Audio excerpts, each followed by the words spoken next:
I got 12 of these pallet wood boxes from Dollar Tree. I'll be using this adhesive glue you could get from Dollar Tree. It's a great substitute for E6000 with a mixture of hot glue. First, I'm just placing 2 of them together, and then I'll be gluing 2 more together. Allow that glue to completely dry.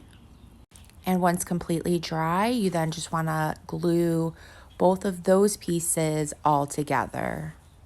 And I just did the same gluing method to 2 more of those sets.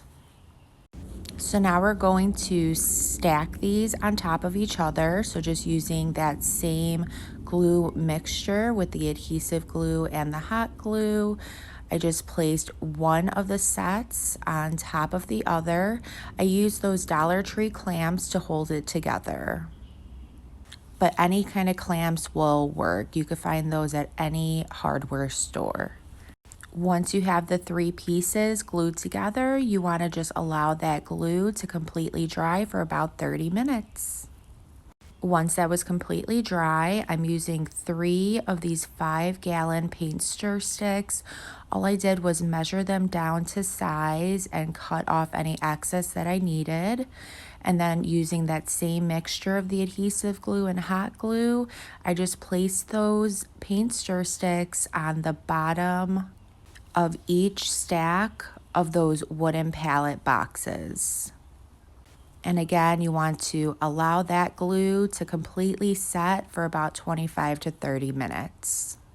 So now let's get started with painting. So I'm using this apple barrel acrylic paint in the color Burnt Umber. You could find this at Walmart.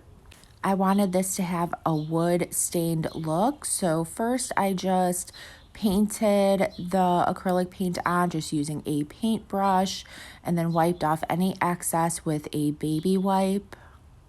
And you just want to do this until everything is completely covered, and then allow that paint to completely dry. Now using Waverly chalk paint in the color Nimbus, I'm going to be doing a dry brush method. Just put a small amount of chalk paint on your paintbrush. If you feel like you have a little too much on your paintbrush, just offload it on your workspace. And then begin applying that chalk paint using very light brush strokes. And again, I just did this all throughout the entire surface. And this just gave it a nice weathered wood look. I just love it. It came out so gorgeous. So now I got these metal frame label holders off of Amazon. And I'm just finding a good placement under each individual box. And these did come with some small screws, so you do want to make sure that you have a very tiny screwdriver.